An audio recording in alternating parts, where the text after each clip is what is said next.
All right, we are back. It is Wednesday. It is 4:30 p.m. Central Time. It is office hours here on the ViaMonstra Academy.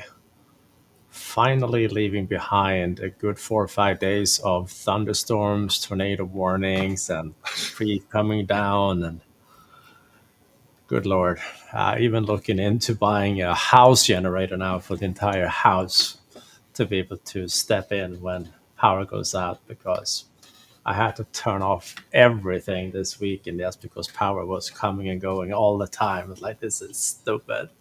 Oh no. Did you guys end up losing any more trees? I hope not on Monday night. No, well, two, but only one that fell over the power line. So Okay. It's been quite an eventful few days here in the Midwest.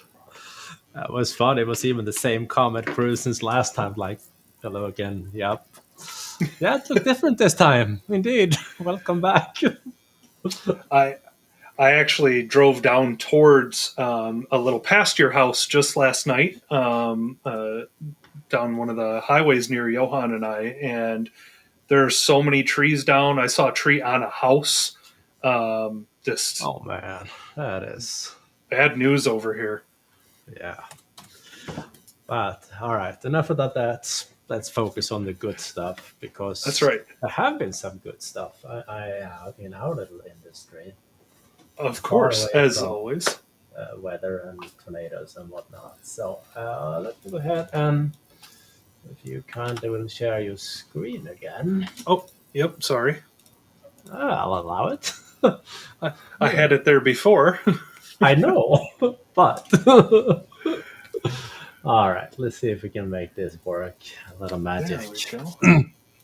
That looks like Entra to me. Yeah. So, yes, back to the good news. A few things that I wanted to share today. One, community post that I came across from Sander Rosemiller on how to automate device group management to use for testing during when you're testing update rings and piloting and things like that. So he's got a nice script here. I thought would be good for to share for some of you that may have this same type of testing scenario. Um, Basically, having a test group and a number of test deployment rings that you're going to use in your um, uh, Windows Update for Business update rings. And so what he has here is some scripts that will take a user and their owned devices and throw those into a device group so that you can assign your test update rings to those device groups. Um, really nice stuff here. He also goes through a little bit of batching in Microsoft Graph, which will help speed things up when you are making calls to Graph. So just really nice blog post here. I wanted to make sure that I shared this today. This is one of the community posts that I came across over the last week. Great stuff here. A couple of the other things that I saw actually are direct Microsoft posts. So one, as we've seen here over the last several years, we have a lot of the configuration items within Intune have been moving over to the Unified Settings platform, which is the basis for the settings catalog. And that work continues, as noted here by Microsoft, starting July 15th, which was Monday, or soon after. There are a number of templates that they are moving into the Unified Settings platform. And if we scroll down here, this is the list of the templates that are moving. But one thing that I did want to point out is that several of these templates now must be configured in the settings catalog. These are the network boundary template, the device restrictions template, and the administrative templates template. So I actually have a feeling this will be a fairly large usability change or user experience change for us. But of course, happy to see so many things continue to move towards this unified settings platform. One thing that one of my close colleagues has been working on recently is comparing the old security baseline, which was based on templates, to the new security baselines, which are based on the unified settings platform, and making that comparison, at least in an easy way, is well, there is no easy way, at least that we've found.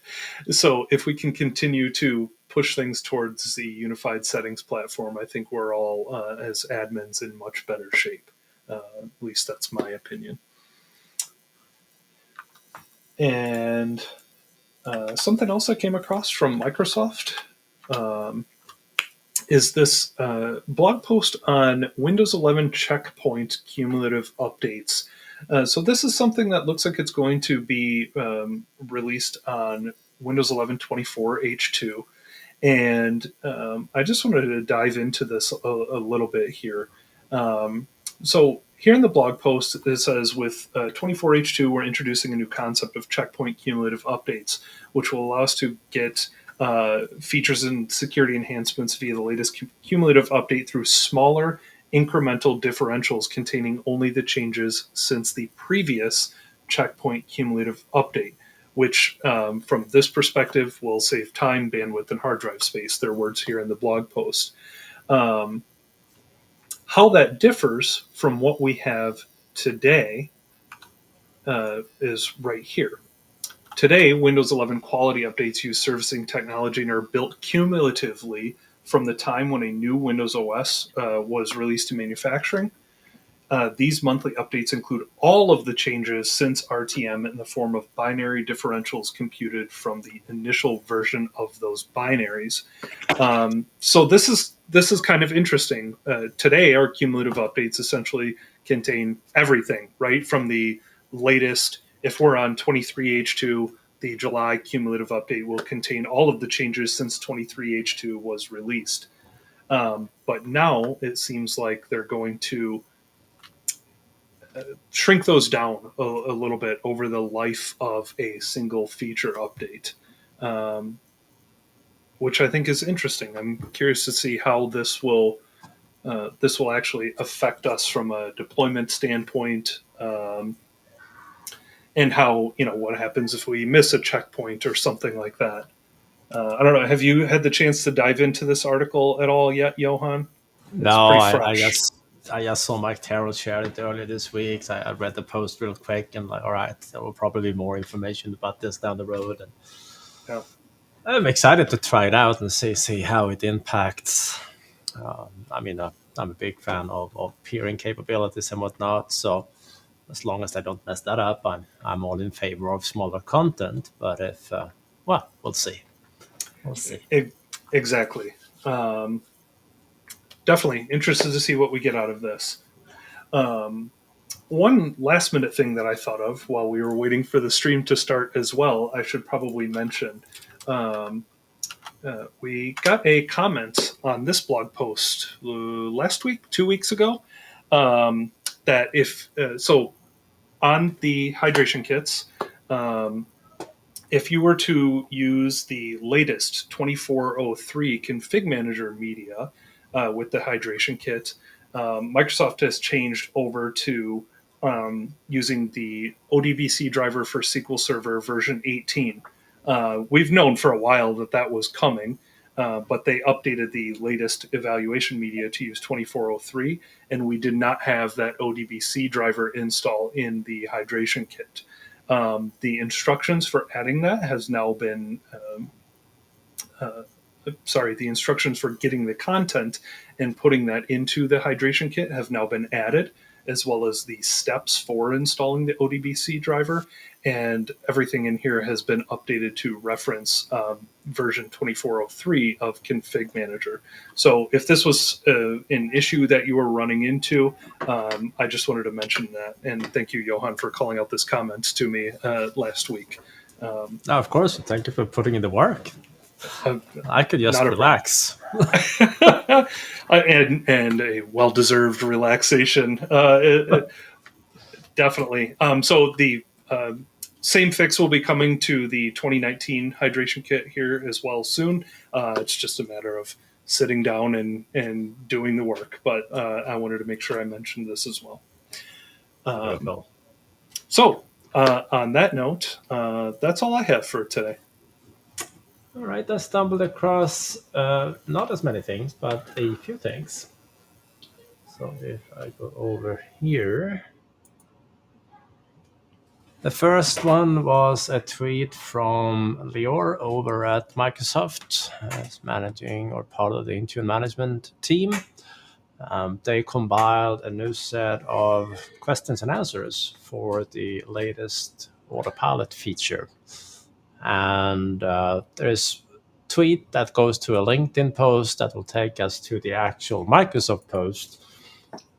But long story short, if you scroll down this post from May, you will see that there is a new compilation of somewhere in the bottom here, wherever it went. Here, way in the bottom. A comment from today, some point this morning. So I highly recommend to review those changes. Please note that these latest enhancements require Windows 11 as a client. You can still leverage Windows Autopilot for Windows 10, but you don't have all the features that you get when you have a Windows 11 client. So make note of that one. Another thing I stumbled across was a quick little beautiful video from Steve Weiner that we have showcased many times here on the office hours. But he put together a YouTube video regarding device attestation. So really well produced. Highly recommend watching that one. And as usual, his videos are short and sweet, to the point. Usually introduced with a little bit of rant about something in the beginning, and then dives into the technical stuff after that. So highly recommend that one. Now, I always appreciate a little bit of comedy. Oh, heck yeah. That's this is good stuff. This is good stuff. So that's all I had for today in terms of news. All right. Well, it looks like just looking over here in the chat, it looks like Matt's joining us today, and Matt said that that they were hit badly by the storm last week as well. So I hope you and everyone around you are doing well now, Matt. It was a nasty one, that's for sure. Yeah, that was a lot of stuff coming down. So also, Matt also had a question here. You shared Jason's startup script before and want to know if this script is able to change a client from one site code to a different site code within that XML config file. I don't know. I haven't tried reassigning it using that script.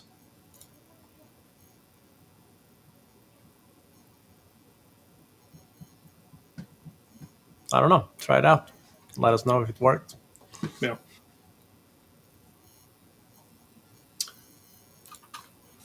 All right.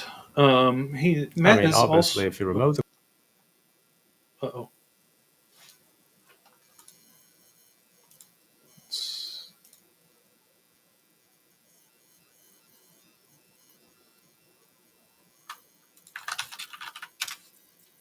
See if that's my connection or Johan's.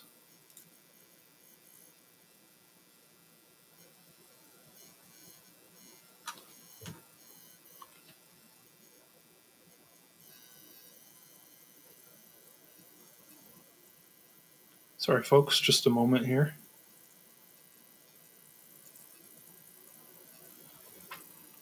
Well, I'm thinking that was Johan's. All right, he should be joining us back here in a second. Thanks, Matt, for the confirmation. I think we lost Johan here for a moment.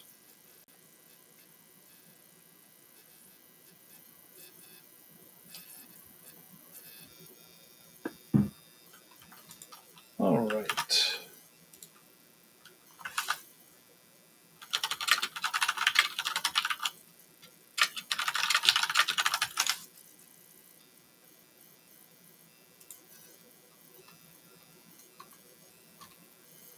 So, Matt, like Johan said, I also have not tried, but just a quick Google search would suggest it's possible.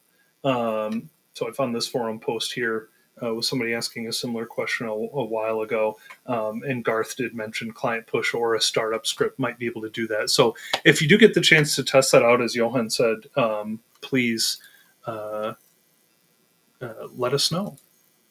Let me see. Sorry, I'm just talking to Johan here.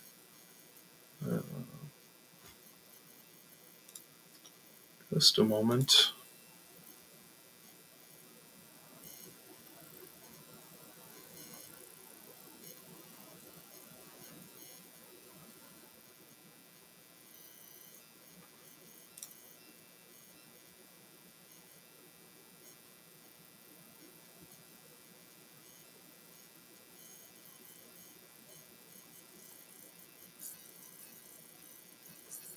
Just checking to see if there's a way for me to add him back in.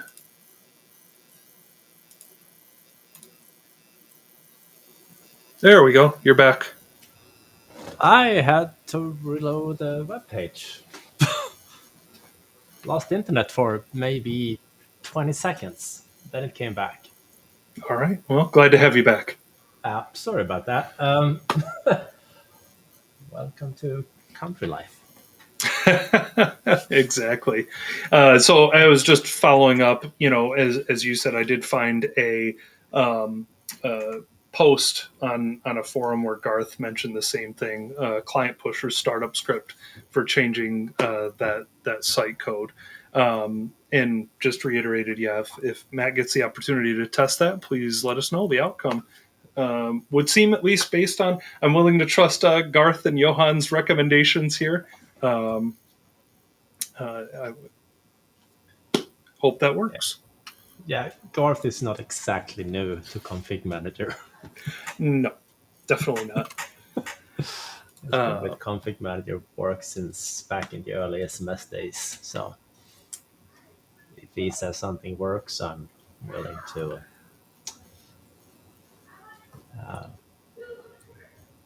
Put money on it. Yeah, something like that. Exactly. Um, all right. Back on track then here. So Matt also has an issue with changing the primary user on an Intune device, and it is grayed out. How can I fix this and actually change the primary user?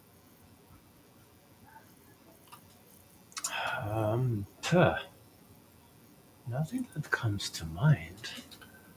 No, I am really. This is one of those things where I'm almost positive we have looked into this, or I have looked into this in the past, or we've gotten a similar question, and for the life of me, I cannot remember what the possibilities were. Um, I feel like this question came up in one of our classes. Yeah, I found an earlier post from 2022 where there are some recent replies. Basically, re-enrolling device took care of that problem for them.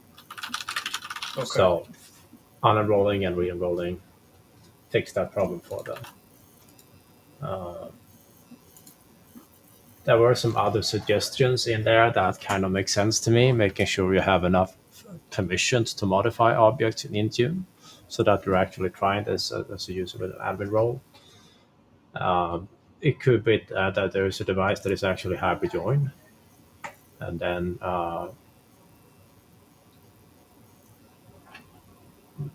no, wait a minute. If the device is registered to Entra instead of joined, then you won't be allowed to do it either. So maybe that. I can share that post here. Okay. Let me snatch your screen for a second.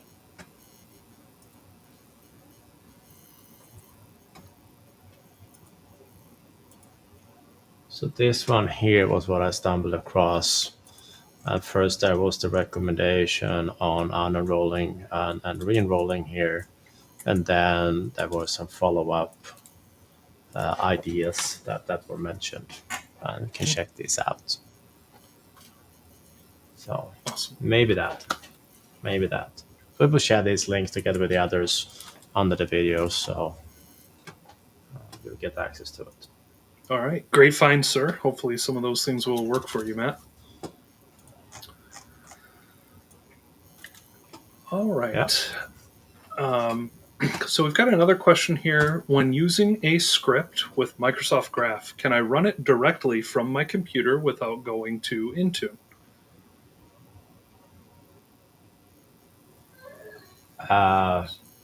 I don't quite follow. I mean, you can use a local script to do everything possible in Graph.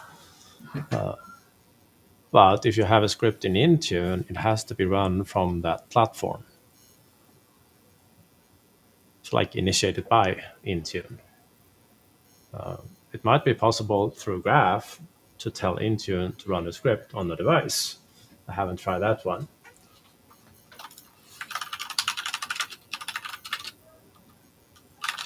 Let's see if that's in the documentation.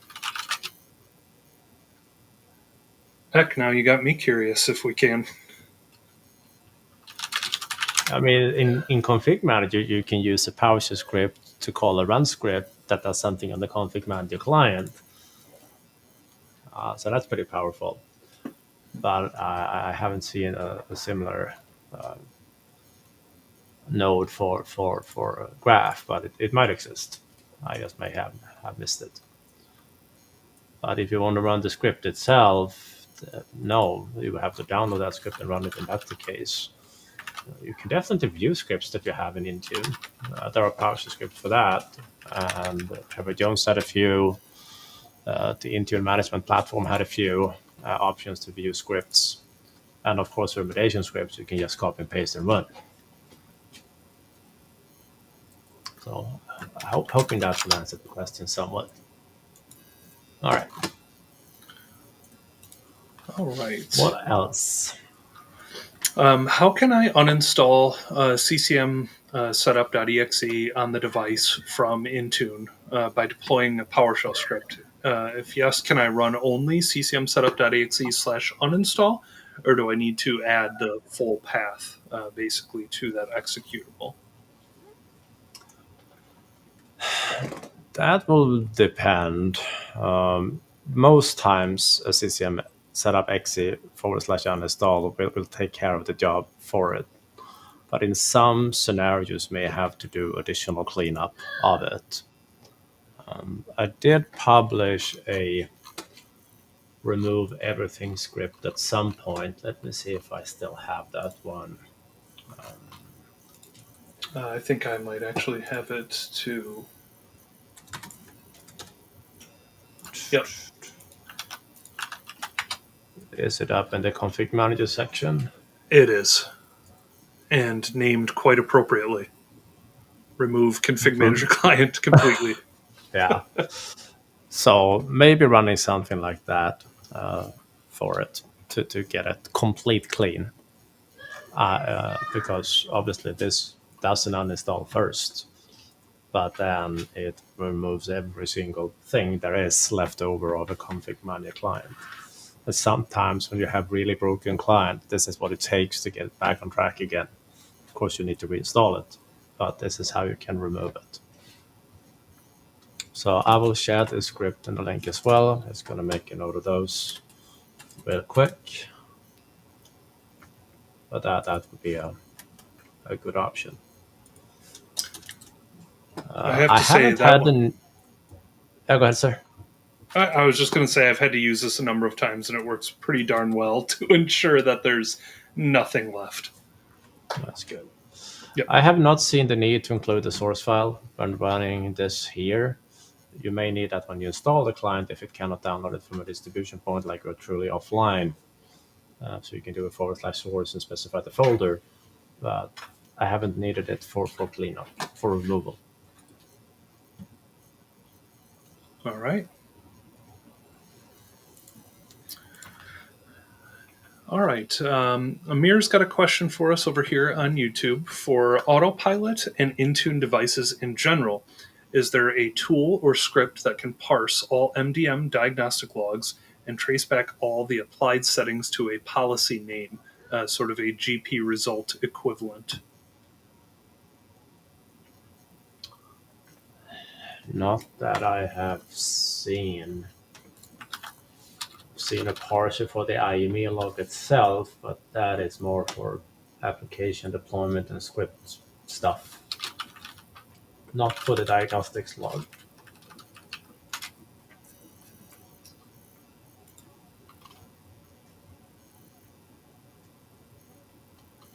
The IME script, are you talking about Petri's Yeah, script? Yeah. yeah, but that doesn't help in this case. Yep. I mean, basically, when you go to the Intune platform, and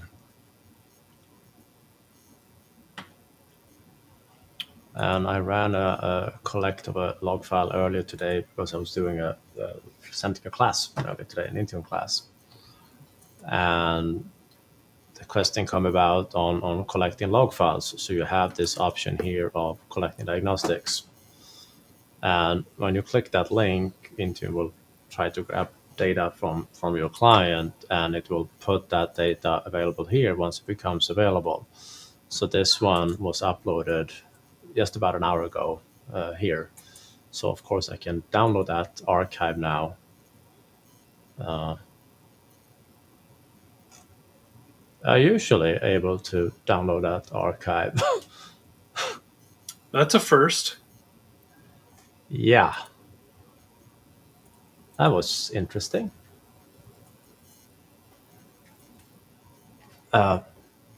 Anyhow, downloading the file. Click the download button, except there is no download button. It's kind of important. Yeah. Have a coffee.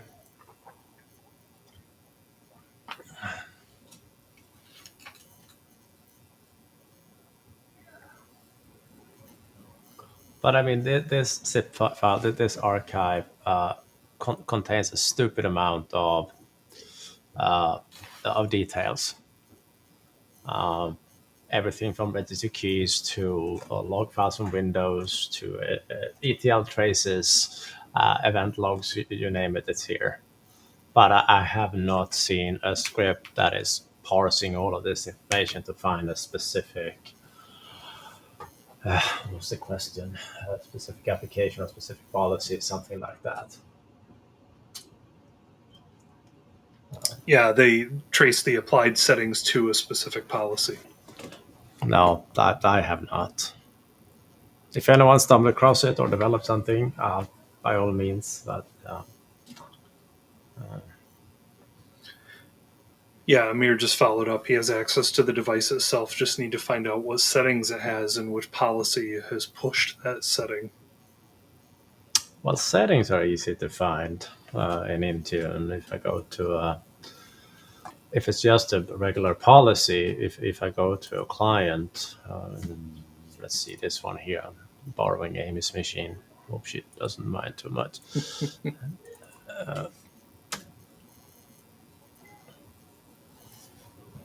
No, I can access it from here actually. I made a shortcut to it earlier. Brilliant. No, I don't need that. That was the company portal. If you go to the policy manager container or node key in the registry, this is where you will find all the configured policies. What it won't tell you is which policy that created it or the name of your profile or configuration profile. You might be able to snatch that from the log files, but I have not. I have not checked that. If anyone knows, please let us know. We'll be happy to share that information. But local access, of course, easy. You can at the very least see what profiles that has been applied to the device. We have showcased Petri's tool many times, the Intune device details GUI. So if you run that one and wait patiently,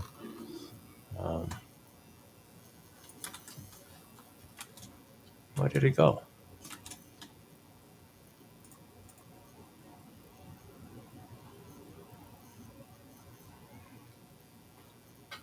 Did it crash? That would be a first. Yeah. All right. Let me try this one more time.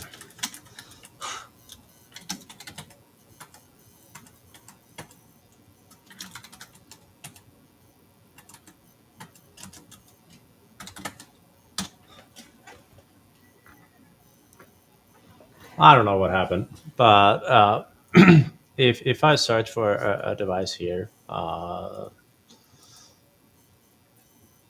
and pick Amy's device here, number 1, and create a report, in a week, behind the scene, this is calling a bunch of PowerShell that is contacting my tenant, finding devices that was matching my report criteria there, and then you will see that it starts to power through everything that has been applied to this device.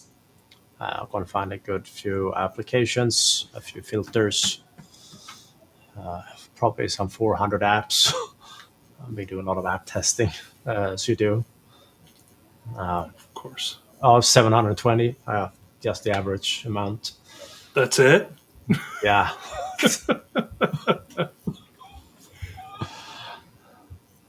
I was working with we were migrating apps from ConfigMgr to Intune. So I was using Benefit Morse module to do that. But now I have a report, long story short. So at least I can see everything that has been applied to this device. So my remote delivery optimization settings, they probably came down from something here, etc. So that might help. Awesome. Just another fantastic community tool, really. Oh yeah, brilliant. I wish there was something like this built into Intune, like a single view of a device with like all of it. Maybe by a larger monitor, but still, it's a good view. Yep. All right. We have a few more questions that have come in.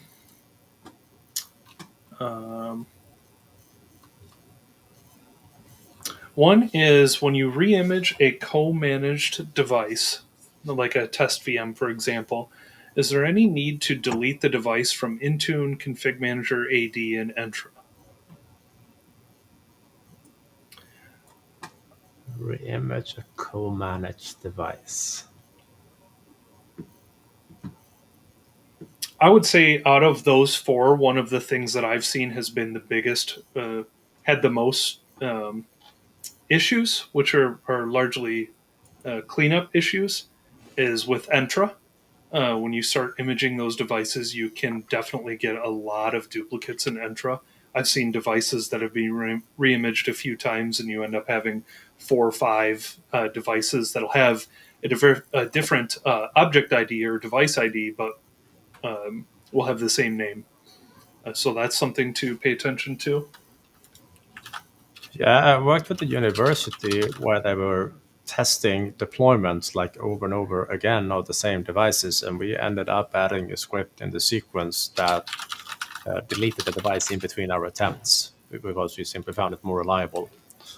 Because that was also at that time was tied into Autopilot, and that was at that time Autopilot was not the greatest of discovering it was already there, and but now it is.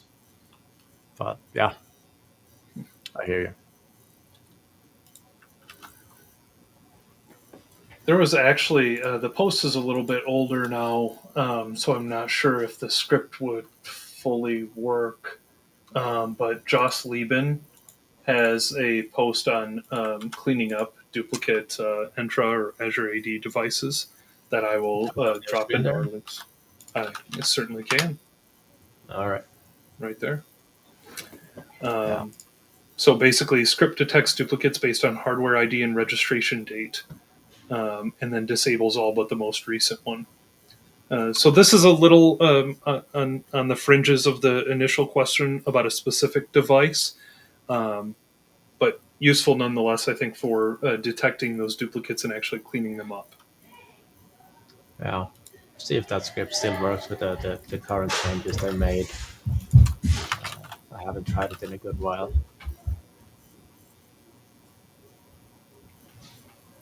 All right. Matt was asking if you could share your startup XML file. He has one that was shared on your website, but is hard to read. I probably can. Let's see what we can do. See if we got someone. If we've got one around here. Yeah. All right. Let me take a look. And so this is Jason Sanders' startup script. This was the migration tool I was using earlier. I talked about, but let me see. I'm pretty sure I deployed that as a policy startup script. Yes. So that will be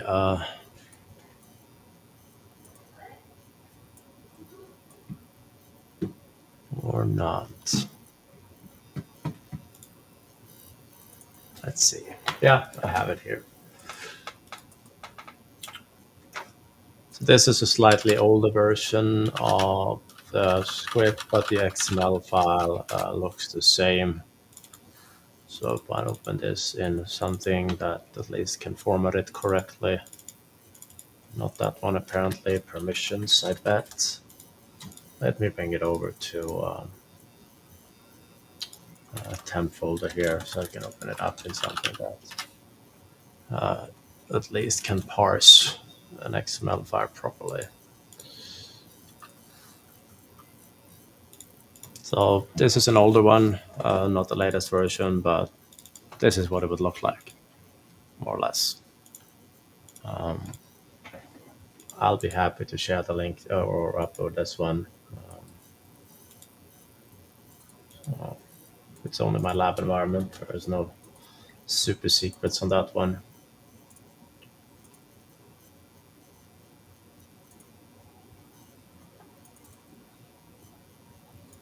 Here, file, scripts, ConfigMgr, sample,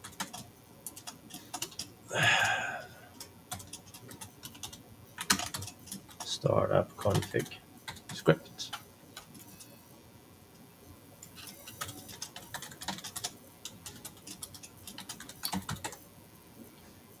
Yeah, something like that. Missing an L in sample too, just FYI. Absolutely not. I was, You're right. I was seeing things. yeah. My bad. All right. Forgive you. Thank you. All right. That one should be up.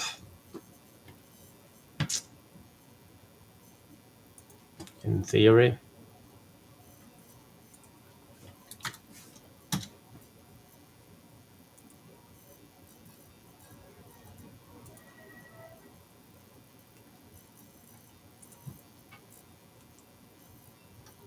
Yeah.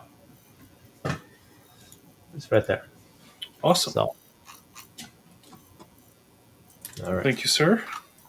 Welcome.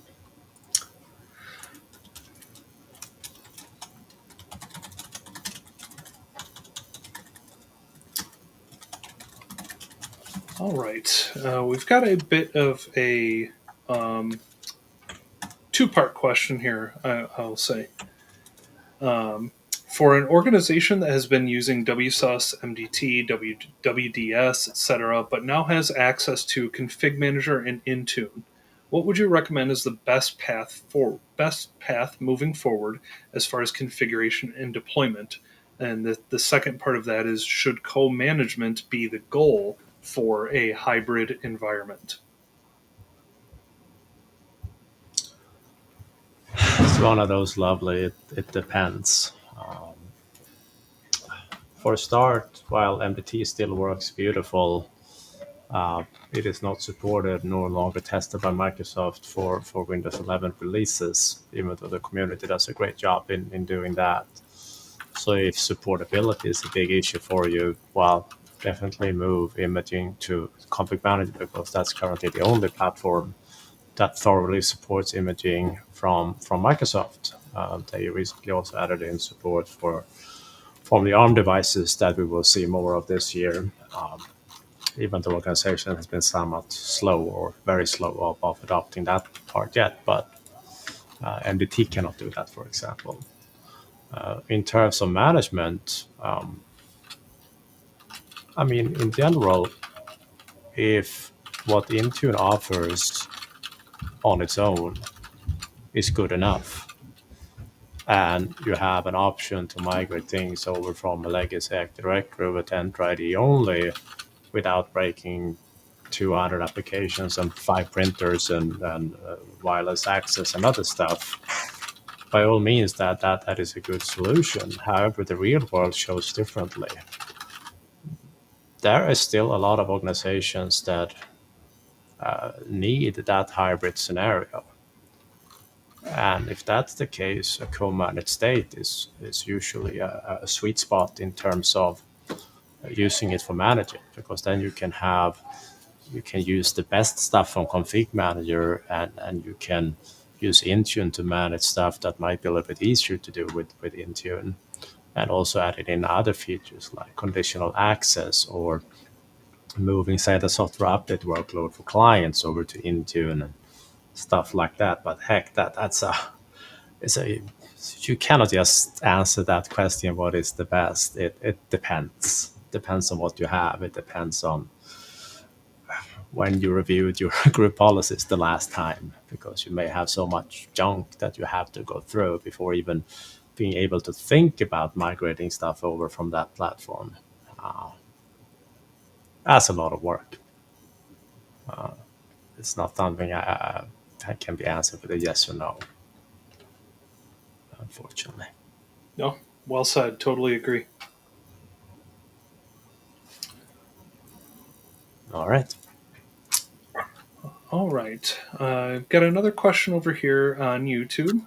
Ever run into an issue with Intune app deployment showing the error download content error and failed to retrieve content info for apps? It's intermittent and does not fail every time.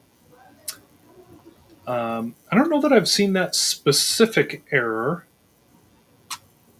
I have seen a close one, Okay. and that is when DO is throttled too hard. Ah, Intune is not very forgiving when downloading content, especially if that content is larger. Like we had one customer I worked with where they could download regular Windows updates and stuff just fine using the throttle they were using. I forgot what the level was set for, but say it was set to 5 megabit per second. That was allowed. But when they started to do feature updates, which is like 4 or 5 gigs in size, the download will just time out and say, oh, okay, I'm not doing this, I've had it. And it will break that feature upgrade. So we had to bump up the throttling for DL. So maybe try that. If it's applications, you can also play around with the background, foreground settings. Out of curiosity, how is the noise level coming through the stream? there's a little action happening back there. It sounds like. Give me just a moment. Yes, sir.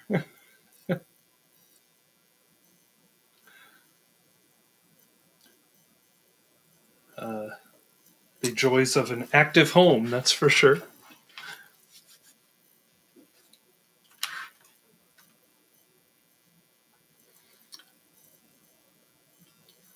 Yeah, I agree. There was if you can still hear us, there was a comment in here. Not bad, but we can hear you well. So, which was true. I could hear you perfectly fine. Uh, Beautiful. Well, the boy has a friend over at summer. Of course, summer vacation for the school Oh yeah. students. They were told under no uncertain terms that keep it down, but boys will be boys. And good news is that we'll have good helpers to clean the stalls later. Yes, exactly. Put them to work. Oh yeah, that builds character right there. Exactly. Back to download Intune DO. If you have the problem with applications, if you go to an app, Do you, maybe I should share the screen also. What do you think? I think that's a good idea. That's a good idea. So if I pick one of my Windows applications here, yeah, why not this one? This one is actually assigned, so it would be a good application to pick because on the assignment itself, here, this is where you can flip it to run in foreground or background. And in general, if you flip it to foreground, it will come down much quicker. Usually about twice as fast or half the time, however you word it. So these are things you can try out if you have a problem with content not coming down in a timely fashion. Bump up the throttling if you have throttling configured. There is a QoS setting I recommend as well. The minimum amount of bandwidth that you allow. It's a stupid setting, but it does affect DO a lot. So maybe that. All right.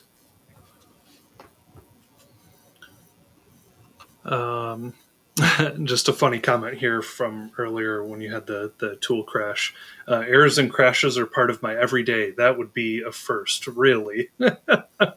That's yes, I think that's kind of what a lot of us deal with on a daily basis in this, especially in this part of the industry. I feel like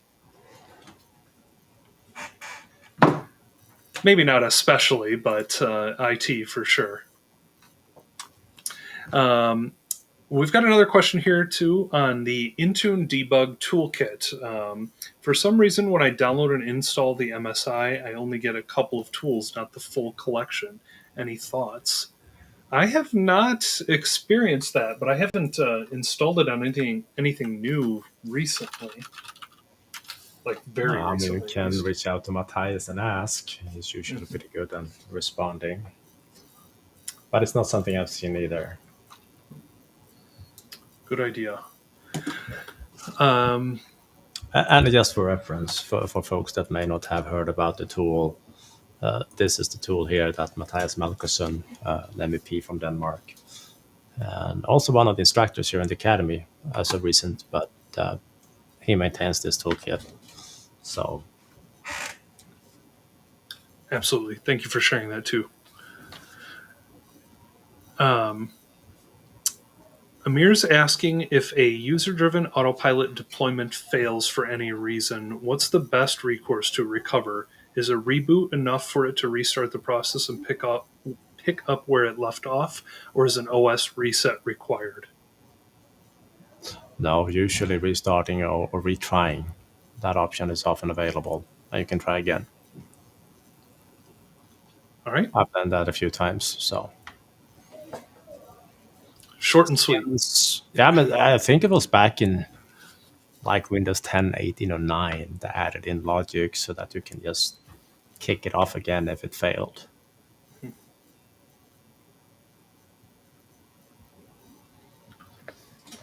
All right. Matt's got a question, has asked this before.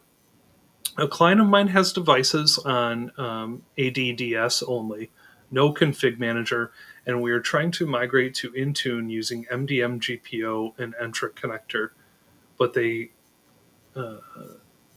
keep having devices not show up in Intune, and the event viewer has 220 codes. Any idea on how to fix that?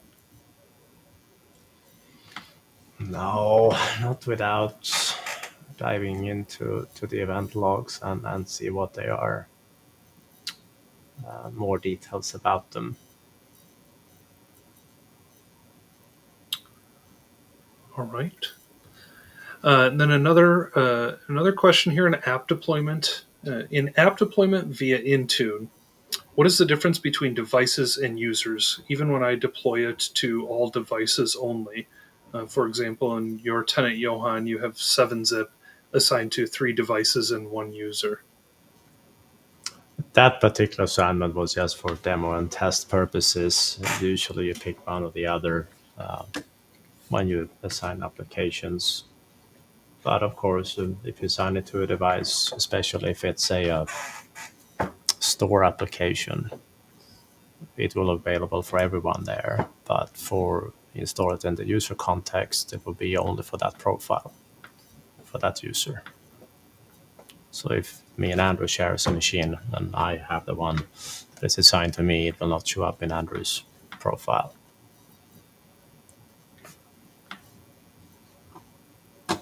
Yeah, and like the recommendation as well of if you're going to assign or when you assign an application to a group, generally you want to keep those groups. Either you assign to a group that only has devices or a group that only has users. Yeah, Intune does not approve of mixing users and devices in the same groups. That Yeah. is not happy. Matt had a follow-up question here. Which number is correct, the device status or user status?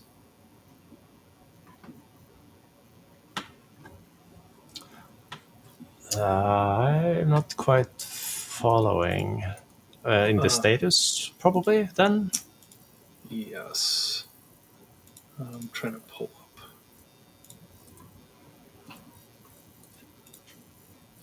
something here. Oh, you're opening it up? All right. I'm trying to find a device that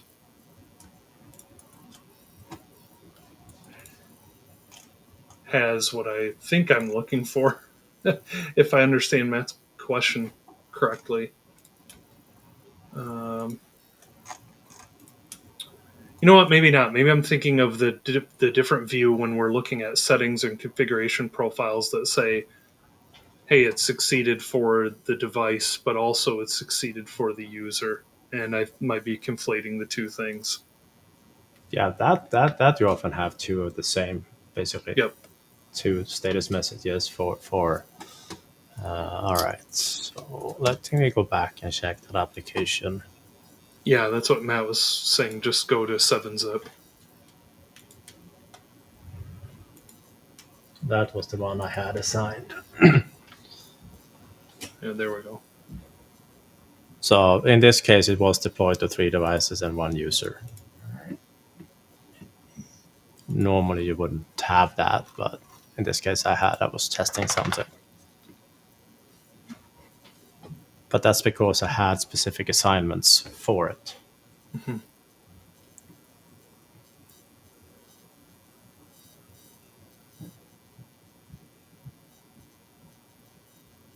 So they're both correct. It just is a matter of how you assigned them.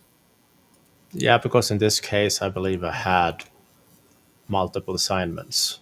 Mm-hmm. Yeah, down here. I had 2 that were required, and I know these are groups that contains devices. And this one only has users. So that's why it shows up that way. So I believe these numbers are correct. All right. David is joining us again this week, and was wondering if we had a chance to test the unattend.xml for producing a vanilla Windows 11 for initial builds for Intune. A question from last week.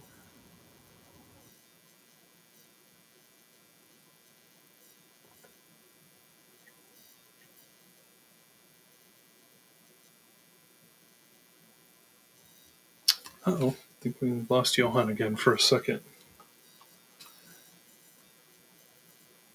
So I know David, Johan, and I were looking into it and talking about this after our office hours last week. I'm not sure if he had the opportunity to dive into it yet. But let's see if we can get him back here.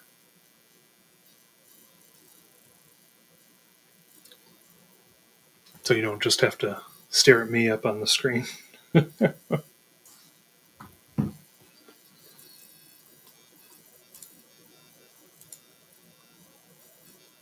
There we go. You're back. Hi again. I'm not sure what's up with my internet connection again today, but it's been dropping a few times for me. Sorry about that. Jana Tenfall, right, was the question. Yes, the question from last week. No, sorry, I got sidetracked this weekend, but I still have it on my note here, so it's there. Give me some time to get it going. Yeah. All right. We've got just a couple of minutes here, so I'm going to try to breeze through a couple of these because we do have some additional questions. What is the best method to deal with Windows Intune devices that state they are missing the expedited update client?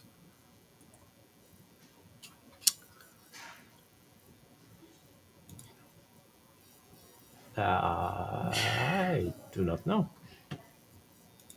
Yeah, I'm not sure. I think I might need a little more info on that one. Like where is that? Where's that showing up? And if they're just missing the expedited update itself. We've had a couple. We had a question on the community this week too that I've been going back and forth a little bit on, where a number of devices were not updating. So, see if there's anything more broad that I've missed going on with updates this month. Maybe not. I haven't heard of anything major, but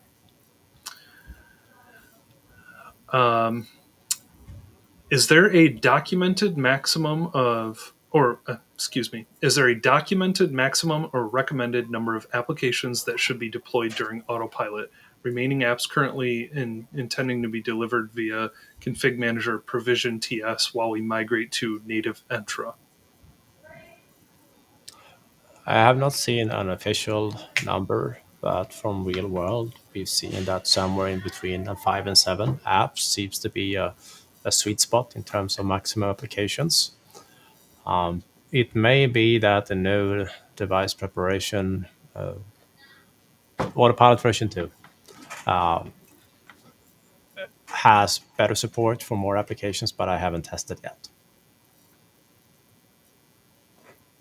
Right. For remediation scripts, Windows license verification must be enabled. Thoughts on enabling this in a shared tenant environment where some agencies have necessary license level, but some don't? Good Lord, I haven't the foggiest. I don't think it will block you, because I have seen tenants where some devices or some users have the right license for it, but some others doesn't, and it has still been functional.